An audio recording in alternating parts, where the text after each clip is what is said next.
Bien, ese es el panorama entonces que tenemos post debate electoral. Ha terminado 3 horas con 1 minuto, ha durado esta disertación, esta propuesta de ideas y de planteamientos. Vamos a ir dando la bienvenida también a nuestros invitados esta noche, quienes se van a sumar en instantes al panel. Ya los tenemos ya, así que vamos a estar esta noche con 2 de nuestros invitados a analizar el debate presidencial 2021. Vamos a saludar de inmediato a Miguel Ibarra, que es presidente de la Asociación Nacional de Politólogos del Perú. Miguel, ¿cómo estás? Muchas gracias por atendernos. Buenas noches. Buenas noches, Ricardo. ¿Cómo estás? Gracias por la invitación. Y también a Víctor Quijada, que es analista político, quien también tiene la gentileza de atendernos esta noche. Víctor, muy buenas noches y gracias por acompañarnos. ¿Cómo estás, Ricardo? Buenas noches, Miguel, y un saludo a todos los seguidores por las redes. Correcto, estamos aquí en perucomunica.com, están también varias plataformas que están retransmitiendo nuestra señal. Empecemos con Miguel. ¿Qué te ha parecido en síntesis estas 3 horas de debate, Miguel? Hemos visto 3 temas importantes. Desde el punto de vista técnico, evidentemente las propuestas más precisas en términos de cifras de programas sociales la tuvo la candidata Keiko Fujimori. En temas de sociales, digamos, de reivindicación social, en esa deuda que tiene el Estado, definitivamente la ha tenido el señor Castillo. Y en tercer punto, el tema político ya ha sido un discurso complicado, de que un empate, si es políticamente como lo vamos a ver electoralmente, entre ambos candidatos, ¿no? Las encuestas ahorita, al culminar el debate, probablemente establezcan que la candidata Fujimori tuvo una mejor presentación técnica, y es lo que estamos viendo casualmente en las plataformas, ¿no? Ahora, detallar cada uno de los 6 temas y es un tema aparte, ¿no? Pero digamos que fue saludable para el país haber escuchado hoy las 2 propuestas de los candidatos y haber de alguna otra manera pues entendido un poco más qué es lo que va a pasar con el país. Claro. Víctor Hugo Quijada, a tu criterio, ¿cuál es tu primer análisis una vez concluye este debate de 3 horas? Han sido 6 bloques bastante interesantes. Creo que quien tiene un poco más cuajadas las ideas, un poco más aterrizadas, creo que es la señora Fujimori. Creo que es importante el énfasis que ambos le han dado, por ejemplo, en programas sociales como Beca 18, la extensión de la pensión 65, el tema de la lucha contra la corrupción, ¿no? Que en ambos casos es casi equilibrado.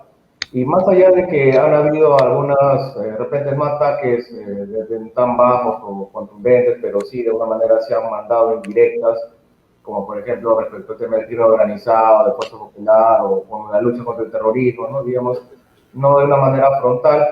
Creo de que este es un debate en donde ha habido un equilibrio, pero se nota, digamos, en la forma de expresar las ideas. Creo que del fujimorismo, de tener un poco más clara la posición, un poco más cuajado el discurso respecto a la mantención de la política económica, la lucha contra la pandemia, ¿no? Y además, digamos, la situación incluso de la violencia contra la mujer, ¿no? Entonces yo creo que ha sido un debate bastante alturado, bastante calmado, pero que, digamos, creo que sí les faltó un poco a ambos hablar un poco más con cifras, ¿no? Porque con cifras y quizás con qué tipo de metas que deberían alcanzar, ¿no? Porque en algunos casos los discursos, solamente eran un poco graciosos o redundantes, y creo que la población esperaba un poco más de cifras, metas, resultados, que es lo que realmente necesitamos en este bicentenario. Claro, creo que no se te escucha el micrófono. Sí, Ricardo, está sin audio. Sí, tienen razón. Es un poco complicado ir incursionando en las redes y conducir y a la vez también manejar esto, pero yo estoy seguro que en poco tiempo vamos a manejarlo esto cada vez mejor. Sí, decía yo, vamos a ir desglosando un poco los temas, ¿verdad? Por ejemplo, algo que puede ser que te puede tener buen efecto, por ejemplo, vamos en el lado de Keiko, este bono de los 10.000 soles que ha insistido para cada deudo de víctima del COVID, aunque no le he explicado cómo, porque ese es otro factor, el cómo, ¿verdad? Y la otra propuesta que también podría tener mucha aceptación en la población, la de Pedro Castillo, en el sentido de poder de anunciar, por ejemplo, de que va a conversar con la gente de Telefónica, con las empresas de electricidad, para reducir las tarifas, que son altas. No sé qué les ha parecido esto, cuál es el efecto que pudiera tener hacia esta semana con miras a la segunda vuelta. Le doy primero la alternativa a Miguel. Bueno, a ver, en el discurso del señor Castillo respecto al tema de los servicios básicos, él antecedió su discurso con una frase que es, él decía, el Estado debe controlar el mercado, no el mercado controlar al Estado. Entonces es un tema que ideológicamente responde evidentemente a su plan de gobierno, su corriente marxista y socialista respecto a que el Estado mantiene el control de los medios de producción, pero en una economía como la nuestra que vive la actividad privada, definitivamente puede ser el mercado el que establece cuáles son, de acuerdo a la oferta y la demanda, los costos de los servicios. Lo que sí debería precisar el Estado, y creo que por ahí de pronto debió ir la propuesta del señor Castillo, es fortalecer Indecopi y fortalecer a los organismos supervisores de estos servicios para que la calidad del servicio de luz, de agua que reciben, o de internet o de gas que reciben a través de empresas, sea mejor controlado y supervisado. Invertir más en supervisar la calidad que en decirle al que preste el servicio cuánto debe pagar y cuánto no debe de pagar, ¿no? Es un tema, digamos, que está para revisión. Y yo creo que eso un poco define la forma como lo está mirando el Estado, o sea, queriendo controlar absolutamente todas las actividades por una parte.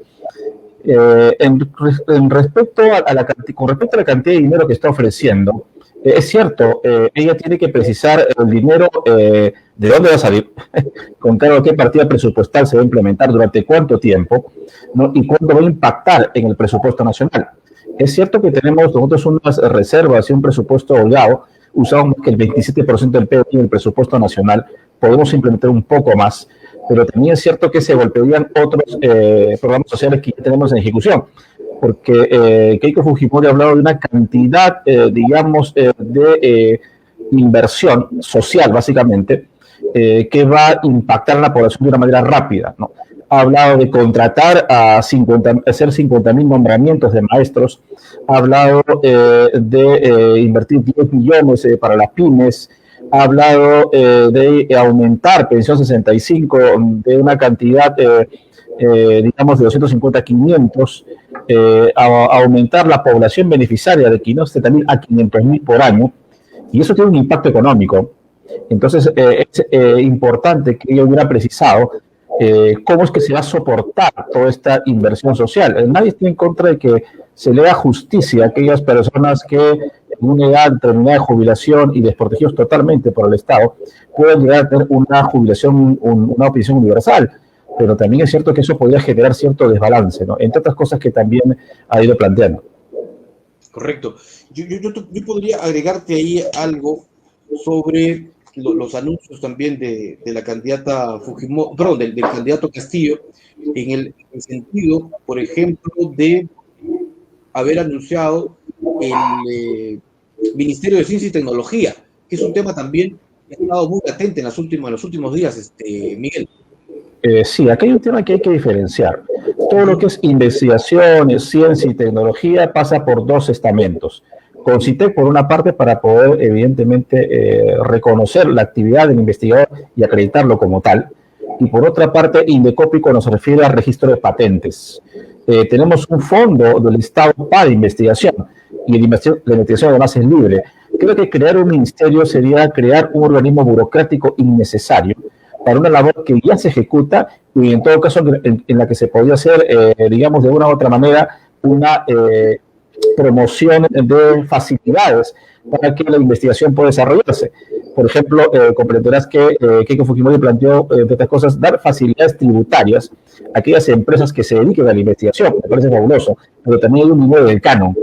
Hay un canon para investigación, un porcentaje del canon, que está dirigido a universidades públicas, preferentemente.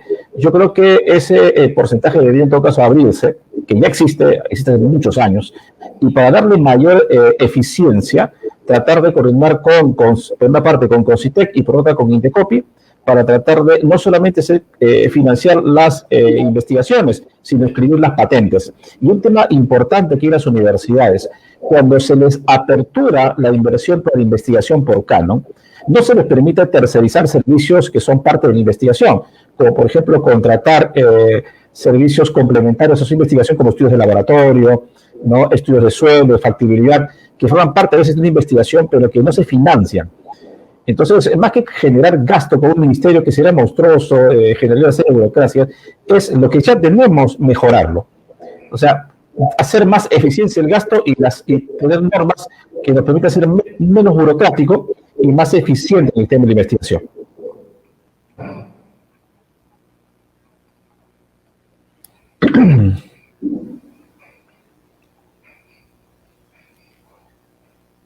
Ricardo, creo que tiene problemas con su conexión. Pero bueno, esa es básicamente la opinión que tenía respecto al tema, que en general más instituciones públicas no solucionan. El Estado, mientras más reducido, es mejor, y mientras mejor regule no los precios, sino las formas de brindar un servicio de calidad, creo que colabora más con el sistema, ¿no? Sí, estoy nuevamente de retorno, Miguel y Víctor. Sí, vamos a ver la alternativa ahora, Víctor.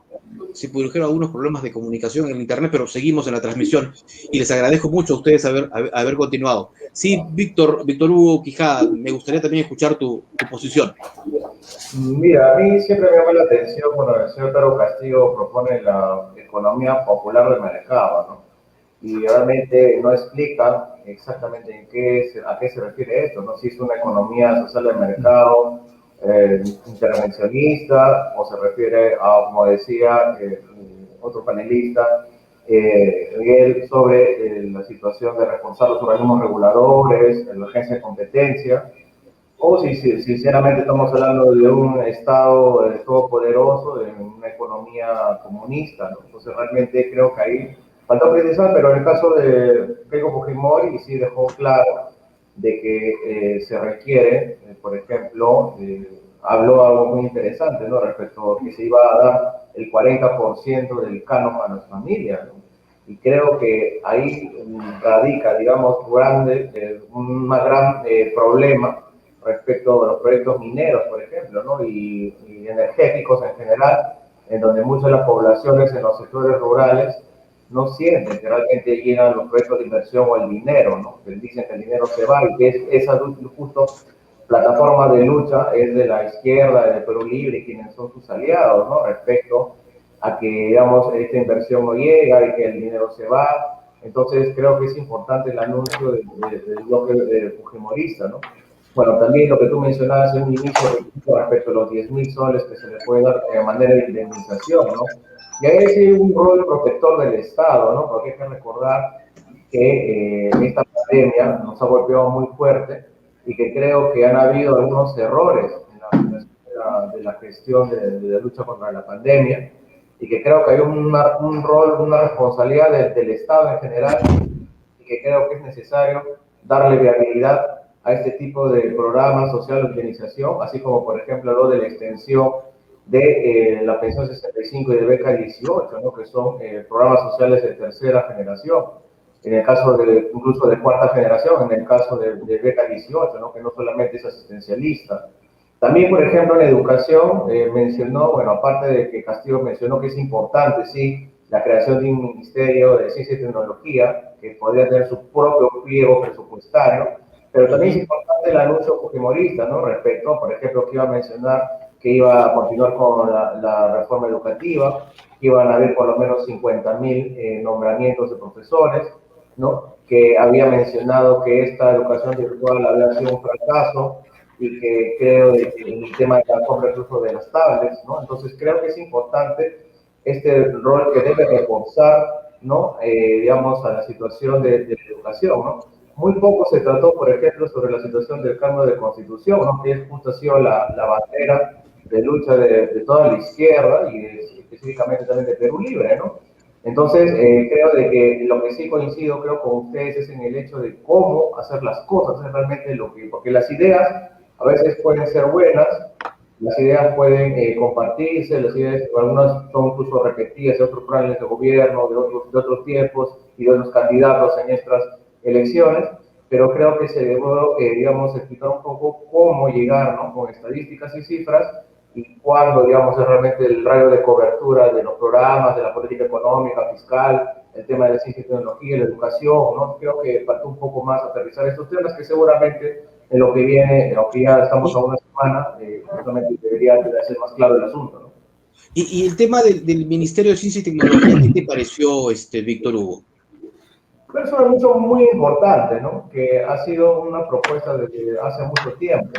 Que hay que recordar que el CONCITEC es el órgano que se encarga digamos, de velar por estas situaciones de investigaciones y que tiene un pliego presupuestario que se ha aumentado en los últimos 5 o 10 años, pero que, digamos, falta autonomía, ¿no? Porque hay que recordar que mientras esto dependa de un ministerio, o el Ministerio de Educación, creo de que hay limitaciones en cuanto, digamos, a la gestión pública, ¿no?, respecto a los sistemas que se aplican, por ejemplo, para las adquisiciones, para respecto a las situaciones de investigaciones que se puedan dar, y que creo que teniendo su propia autonomía y teniendo mucho potencial de desarrollo de jóvenes y científicos peruanos que trabajan, por ejemplo, en la obtención de una vacuna propia, y que para cualquier situación en que tenga que ver con ciencia y tecnología, que incluso es un tema histórico, ¿no? Incluso, por ejemplo, si uno habla un poco de historia, se sabe, ¿no?, que Pedro Paulet creó, por ejemplo, el motor de turbina, ¿no?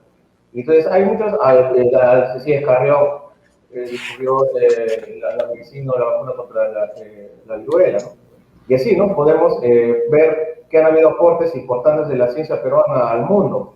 Y creo de que esto puede ser aún mayor, porque el potencial lo tenemos, y que creo que en ese lado sí le faltó el fujimorismo, digamos, mencionar esta situación, porque creo de que la única manera en el mundo, lo que lleva al desarrollo de los países es realmente la ciencia y la tecnología, específicamente el conocimiento, ¿no?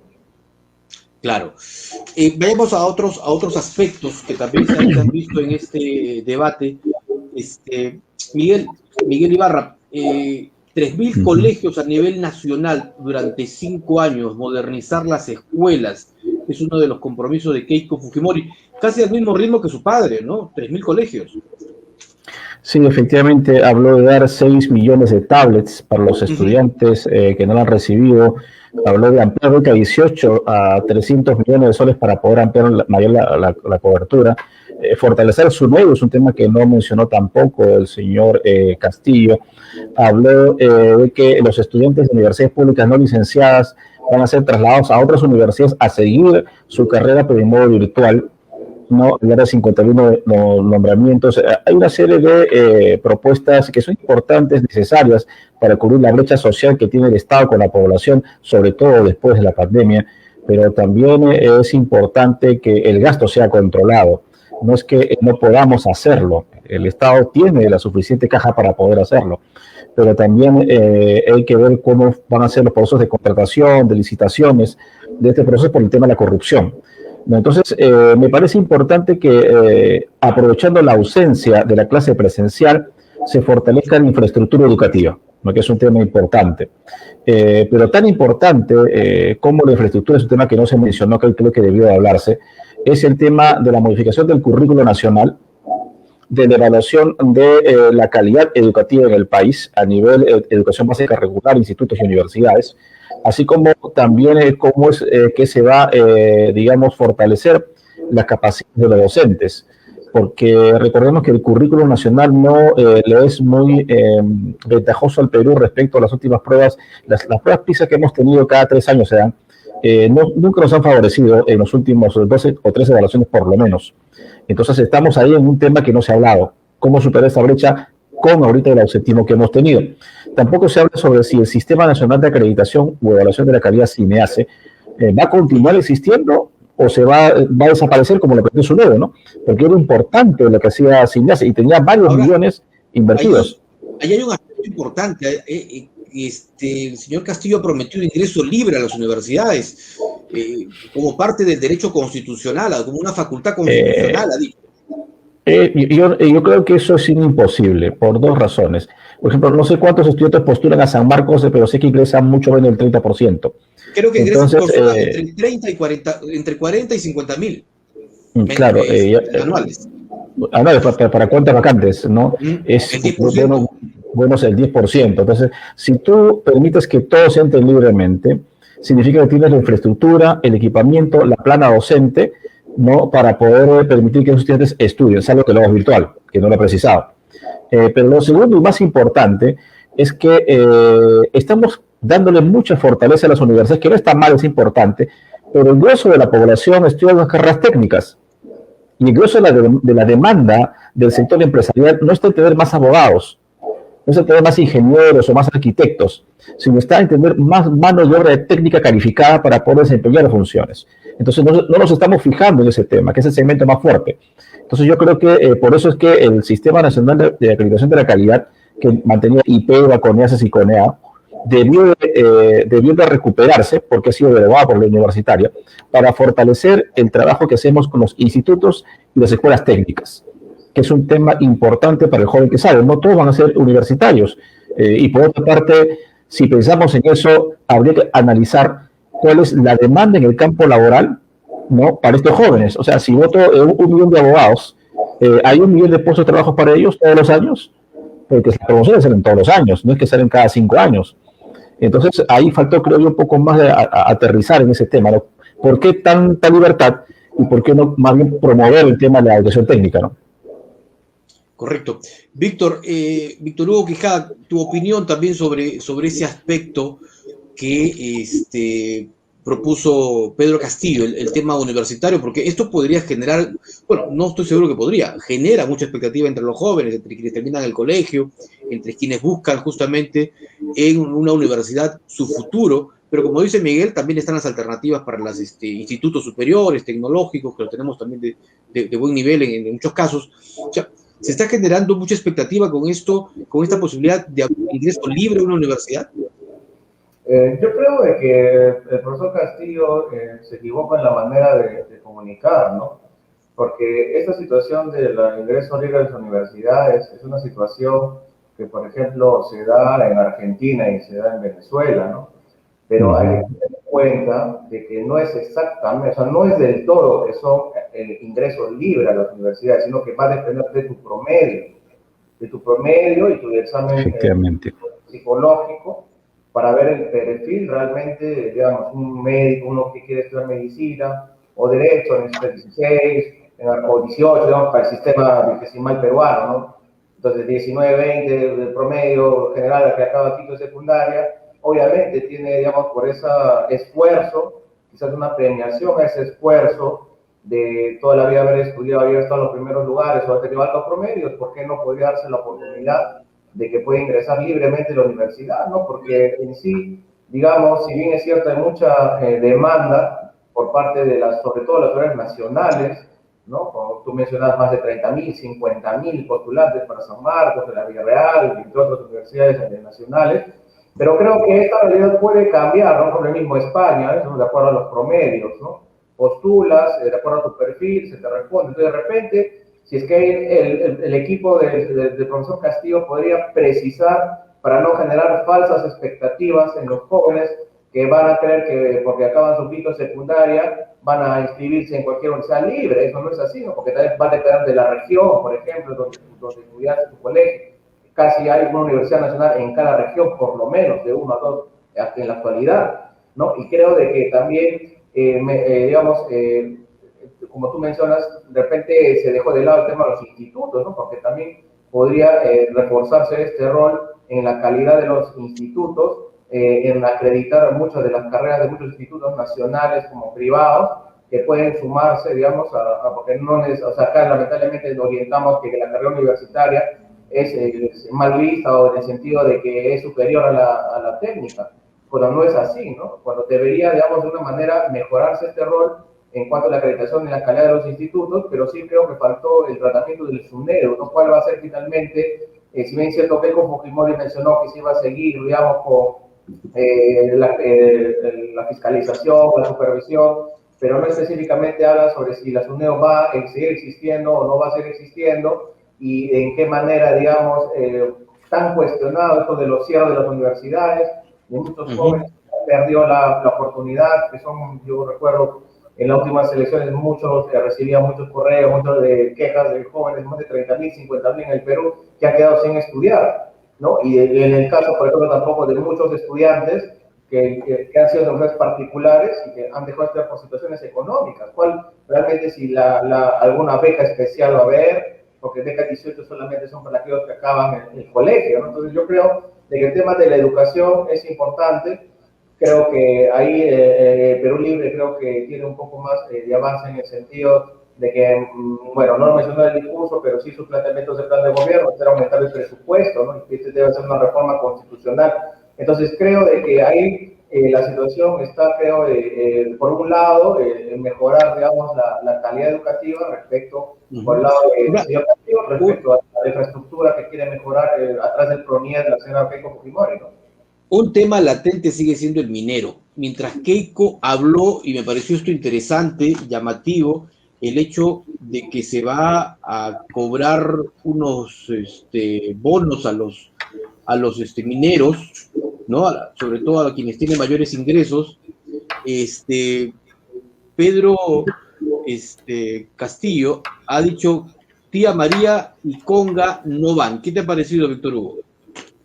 Mira, hay una situación que hay que responder desde el punto de vista técnico, ¿no? Yo creo de que en la política creo que a veces mucho se ve el tema Disculpe, para precisar, habló de una contribución a las mineras, fue lo que dijo textualmente Keiko Fujimori, contribución a las mineras. Algo de lo que tal también habló Ollanta en su momento, ¿no? Sí, bueno, yo creo de que aquí hay una situación de que el canon se da por ley o las regalías y que esto tiene que ser discutido en el próximo Congreso respecto a los porcentajes y si va a haber algún tipo de reforma tributaria en favor o en qué medida respecto a las mineras, ¿no? Porque acuérdate que estamos en tiempos de crisis, ¿no? O sea, cuando se le golpea al chico, le golpea al mediano y al grande, y que tenemos que ser realistas. Y respecto a los proyectos mineros, algunos sí son viables técnicamente, pero también hay muchos cuestionamientos específicos para el caso de Tía María y de Conga respecto a los estudios ambientales, por ejemplo, específicamente para el caso de Tía María, en donde hay 2 o 3 estudios de impacto ambiental que se desdicen. Uno dice sí, el otro dice no, el otro dice más o menos. Entonces, realmente, ¿cuál va a ser la posición final desde el punto de vista técnico? No, ver por el tema de que es un proyecto de gran envergadura, que necesariamente se va a requerir que haya pues creación de puestos de trabajo, pero que hay que ser realistas respecto a que hay que ver que esa zona agrícola, por ejemplo, de la provincia, si no me equivoco, de Moquegua, en la región, o creo que es de Islay, en la región Moquegua, y Arequipa también, en uno de los proyectos también que se están cuestionando. Creo que la situación tiene que ver con qué tan viable es desde el punto de vista ambiental, cuál va a ser o sea, la economía respecto al medio ambiente y respecto a la mantención de otros puestos laborales como la agricultura, que es el único medio de subsistencia de esa zona, ¿no? Igualmente en la región Apurímac, en la región Junín hay proyectos mineros importantes, específicamente en Conga, que fue, digamos, una de las caídas del presidente Humala, que decía en su momento agua sí, oro no. Sin embargo, después hubieron muchos cuestionamientos en su gobierno, ¿no? Entonces yo creo que aquí hay que analizar con pinzas. Hay más de 3.000 conflictos sociales en nuestro país que deben ser tratados con mucho interés y con prioridad, y tenemos también la ley de la consulta previa que debe ser respetada, ¿no? Y eso creo que no pusieron énfasis a ambos candidatos, ¿no? Respecto a la contribución de la señora Keiko Fujimori, habla del 40% que debería ser destinado también del canon a la población, y creo de que esto sería importante, pero hay que a través de qué tipo, quién va a dirigir estas transferencias a los gobiernos locales, va a ser aumento de empleo presupuestario de los gobiernos regionales, se va a realizar a través del mismo MEF, que va a impulsar a través de las oficinas de inversiones, o va a ir al Ministerio de Transporte, o sea, qué tipo de proyectos, ¿no? Creo que falta hablar un poco más de proyectos en infraestructura, en qué prioridades se van a tener, sobre todo desde el punto de vista de la inversión pública, ¿no? En lo que se viene en estos 5 años. Correcto. Miguel, me gustaría ir ahora al tema corrupción, que sin duda también ha sido muy importante en la recta final de este debate, y hubieron pullas, ¿no? Desde uno y otro lado, hablándose de techo de vidrio, del tema Cerrón, de red criminal. Desde el otro lado se hablaba de un Consejo Nacional Anticorrupción, que el mismo Castillo dice lo presidiría de ser presidente. Y también ahí aclarando un poco dice lo que es una obsesión de muchos, el tema Cerrón. No verán en mi gestión a ninguna persona vinculada con extremistas. O sea, el Castillo le ha dicho extremista para quienes mucho es su jefe o el dueño bueno, es el dueño del partido, finalmente es el líder del partido. ¿Cómo ves tú luego de esta frase? No me verán con gente vinculada a extremistas. ¿Qué sensación? Y te pregunto esto porque tú has escrito mucho en los últimos días sobre este particular. Sí, a ver, acá hay dos temas que hay que diferenciar en la propuesta del señor Castillo. Cuando hablamos en general de su plan de gobierno, hay una gran carga ideológica propia de su formación sindical, ¿no? Es entendible perfectamente y su condición. Pero cuando hablamos ya de gestión pública y hablamos de lucha contra la corrupción, hay tres elementos que es imposible que puedan faltar. Lo primero es el tema de la transparencia en la gestión pública. ¿Qué mecanismos van a asegurar que el ciudadano o el que ejerce control previo sobre la administración de los recursos públicos de los funcionarios van a existir para garantizar transparencia?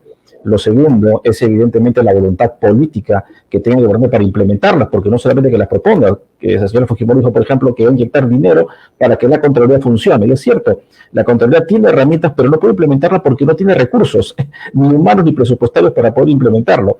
Y lo tercero es la creación de organizaciones o entidades intermediarias, como las comisiones, las comisiones de investigación, o estas que propone el señor Castillo, que integran, dice el fiscal de la Nación, el defensor del pueblo, la Iglesia Católica, para que participe en el tema, digamos, de la investigación de los actos probables de corrupción. Y por otra parte, la señora Fujimori plantea crear una especie de alto comisionado, ¿no? Integrado por la sociedad civil, ¿no? Y otros organismos excluidos de la actividad política para que puedan hacer fiscalización. Pero lo concreto aquí es algo importante, ¿no? La falencia en todo mecanismo de control es básicamente en el operador y en la persona que es investigada. La corrupción está centrada en el gobierno local, en el gobierno regional y en el gobierno central, inevitablemente, ¿no? Entonces, no hemos logrado establecer un mecanismo de control, sobre todo en las compras, en el tema de licitaciones. Sigue habiendo corrupción en esos temas, no podemos controlarlo. Entonces, de alguna u otra manera, cuando hablamos de un programa de transparencia, de fiscalización, tenemos que ver el cómo lo vamos a hacer y con qué recursos, porque eso cuesta dinero. Entonces, cuando el señor Castillo nos habla de no estar rodeado, para empezar, digamos que el mentor de su partido, el fundador de Perú Libre, el señor Cerrón, es una persona que ha sido sentenciada ya por un tema de corrupción en la administración cuando fue gobernador regional. Y la bancada que ellos tienen está integrada por personas que están en investigación y creo que 5 fueron sentenciadas por terrorismo, por otra parte.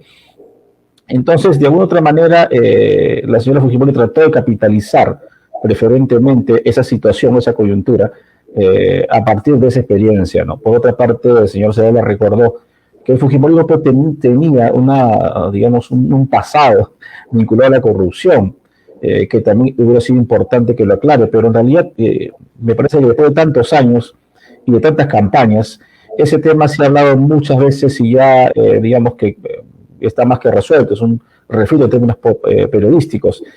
Yo creo que la lucha contra la corrupción tiene que estar guiada por fortalecer la Contraloría. La Contraloría envió un proyecto de ley recientemente para crear una especie de portal de transparencia en el cual se inscribieran todas las contrataciones de consultorías del Estado, todas, y que cualquier ciudadano pudiera ingresar y pudiera informarse de las mismas. Entonces, es un tema que no se ha mencionado, por ejemplo, si es que las propuestas de la Contraloría también van a ser implementadas por los candidatos. También se ha hablado de la protección al denunciante, es cierto. Cuando un gerente de una entidad pública o un funcionario o un trabajador quiere, digamos, denunciar un hecho de corrupción, a veces se encuentra la presión de las autoridades propias de su institución y no termina por completar la denuncia. Entonces necesitamos proteger a ese testigo para que pueda hacer la denuncia y el Ministerio Público hacer lo que tenga que hacer. El señor Cerrón sí habló de un tema muy importante que me parece rescatable de lucha contra la corrupción, fortalecer el tema de las fiscalías. ¿no? Las fiscalías anticorrupción tienen que tener una participación especial en el Estado. Y es un tema clave también, ¿no? No solamente es la Contraloría, también es la Fiscalía. En cuanto a la inhabilitación permanente, bueno, es un tema que está trabajando en el Congreso, ya se ha trabajado, ¿no? Pedir la participación de la sociedad civil es importante, lo hacen hasta ahora, pero no esa fortaleza legal, ¿no? Creo que Ricardo está desconectado un rato. Sí, Víctor Hugo, yendo ya al tema final, o cerrando ya este tema de corrupción, ¿qué sensación te ha dejado a ti esta propuesta para un Consejo Nacional Anticorrupción? La postura también de Keiko Fujimori en el sentido de este compromiso, que es algo que quería abordar con los dos en esta recta final, para mañana, aprovechando su presencia en Arequipa, suscribir un acuerdo, no un juramento por el Perú de lucha contra la corrupción con Mario Vargas Llosa, ¿no? Comprometiéndose ella a defender la democracia y a luchar contra la corrupción. ¿Qué te ha parecido? ¿Qué sensación te ha dejado estas dos posturas, tanto de Pedro Castillo como de Keiko Fujimori? Bueno, por el lado del fujimorismo me parece un buen signo, ¿no? El hecho de la creación de esta comisión de alto nivel, en el cual me imagino que debe reunir a los altos dignatarios, el fiscal de la nación, ¿no? El presidente del Poder Judicial, defensor del pueblo, presidente del Tribunal Constitucional. Habló también de manera muy importante de reforzar el rol de la Contraloría, ¿no? Porque hay que recordar que el que se encarga de velar por la fiscalización, supervisión y sanción de la gestión pública es la Contraloría General de la República, a través de sus oficinas de control interno, control regional y sus equipos de auditores diversos que existen, que hacen fiscalización y emiten sus informes respectivos. Y si es que no se refuerza desde el punto de vista presupuestario, desde el punto de vista de su autonomía, de su personal, respecto a su facultad sancionadora que perdió, acuérdate, en este último gobierno, este Tribunal Constitucional le quitó la capacidad, la facultad sancionadora al Tribunal de la Contraloría, que es necesario, ¿no? que se devuelva. Entonces, si el fujimorismo deslinda del fujimorismo de los 90, en el cual le costó la caída de su padre por hechos de corrupción, creo de que, y aparte firma este compromiso, creo que estamos hablando de otros tiempos. Acuérdate que el fujimorismo no es gobierno, hace más de 20 y creo de que si muestra la responsabilidad y compromiso respecto a la lucha anticorrupción, creo que es un buen síntoma, pero también es importante recalcar lo que el presidente del Castillo mencionó, ¿no? Él dijo en un momento inhabilitar de por vida a los corruptos, ¿no? Entonces creo de que también ahí pasa por una capacidad de sanción que tiene que ver con las, digamos, inhabilitaciones definitivas que tienen que darse a nivel de la gestión pública por parte de la Contraloría, y por qué no también reforzar, ¿no? El rol de las fiscalías anticorrupción, de los juzgados anticorrupción, que son quienes velan específicamente respecto a los delitos contra la administración pública. Entonces, yo creo que en ambos casos hay un compromiso, creo, de luchar contra la corrupción.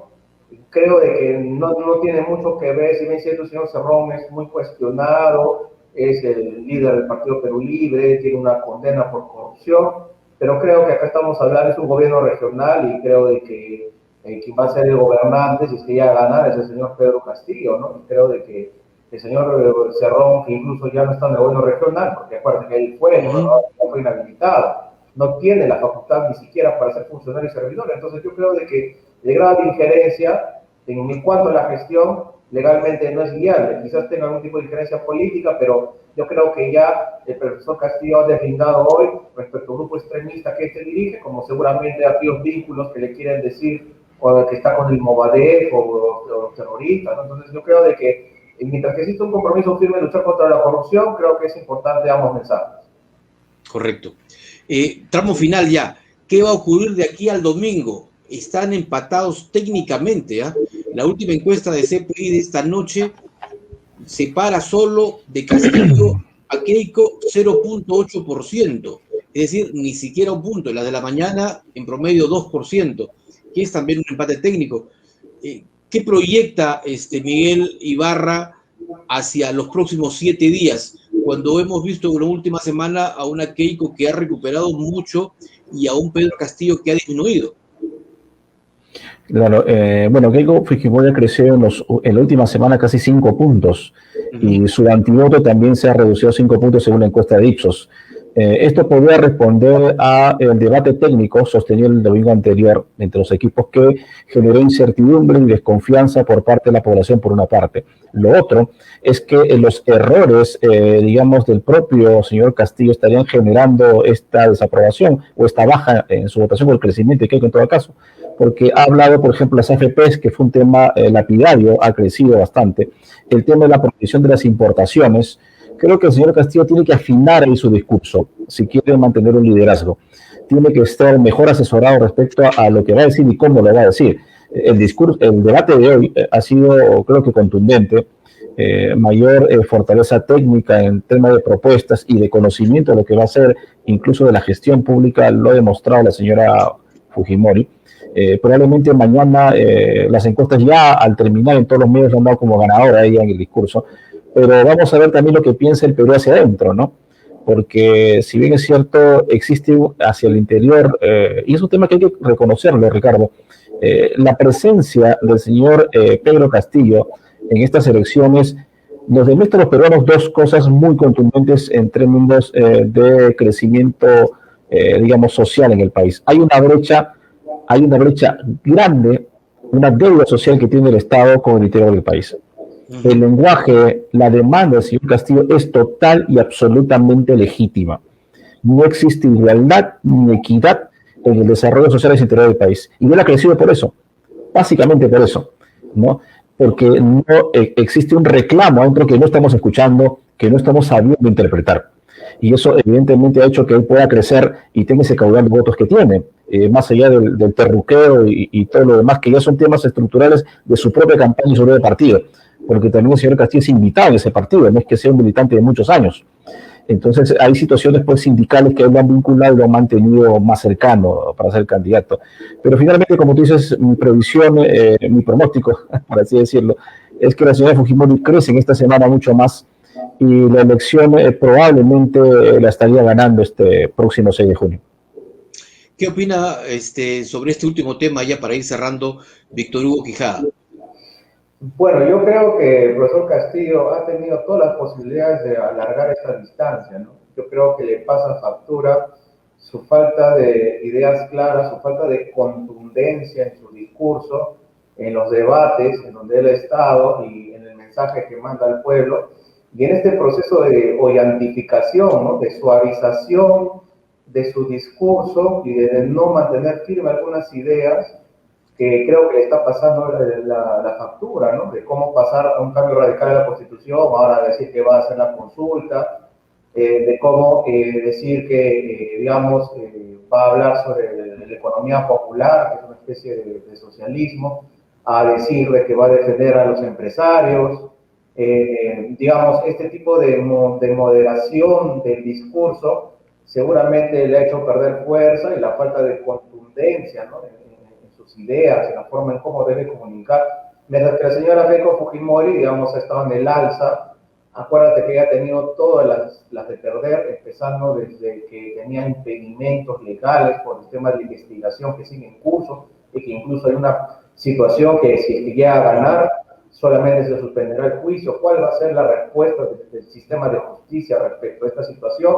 O se le puede inhabilitar de repente a nivel judicial respecto al ejercicio de sus derechos, porque acuérdate que aquí ya hay un proceso, un juicio en marcha, y que esto todavía no, seguramente va a ser una situación, si llega a ganar, que se tenga que discutir a nivel constitucional, ¿no? Porque nunca se ha visto un tema así, ¿no? Al menos en el que entre una persona que está con proceso judicial, que en un año le puede imponerse una condena que le costaría la permanencia en el cargo, ¿no? O que si es que se llegara a comprobar en juicio, digamos, a un tema de incapacidad moral, en una actuación de un medio probatorio, también podría ser, acuérdate, de acuerdo a la Constitución, un proceso de vacancia. Entonces yo creo que aquí hay un tema de que, bueno, desde el punto de vista de las encuestas, lo que sí se analiza es la tendencia, ¿no? Acuérdate que el profesor Castillo, que no figuraba en ninguna encuesta, pero en las 2 últimas semanas empezó a repuntar, y lo que se analiza no es quién está primero, sino quién tiene la tendencia en el alza. Y aquí quien tiene la tendencia en el alza y que ha habido una gran recuperación desde el antivoto y luchando contra todo, casi en parte, es la señora Keiko Fujimori, que podría dar, digamos, una sorpresa. Y el tema del Brain, ¿cuánto crees que puede haber influido el tema Brain, este hecho, este atentado que costó la vida a 16 personas? Yo creo que sí ha habido irradiado esta situación. Acuérdate que en el 2011, si no me equivoco, una situación similar con el presidente Ollanta Humala, acuérdate, tuvieron una matanza de 11 personas. Exactamente la misma situación o similar ha ocurrido, que han fallecido 18 personas. Y se le echa la culpa siempre a parte de esta izquierda radical, que lamentablemente parte de estos grupos, incluso acuérdate que hay un congresista electo del Perú Libre que tiene vínculos, incluso fue un juicio por terrorismo. Yo creo que esto también de no deslindar en su momento con radicalismos, sobre todo aquellos que afectan el sistema legal y el tema de derechos humanos, creo que también es una situación que le pasa factura, porque acuérdate que estos grupos violentistas que han asesinado a compatriotas allá en la selva, lamentablemente muchos de estos están vinculados al grupo de Perú Libre y desde su nacimiento, y que efectivamente le pasa la factura, ¿no? Que lo ha debilitado. Perfecto.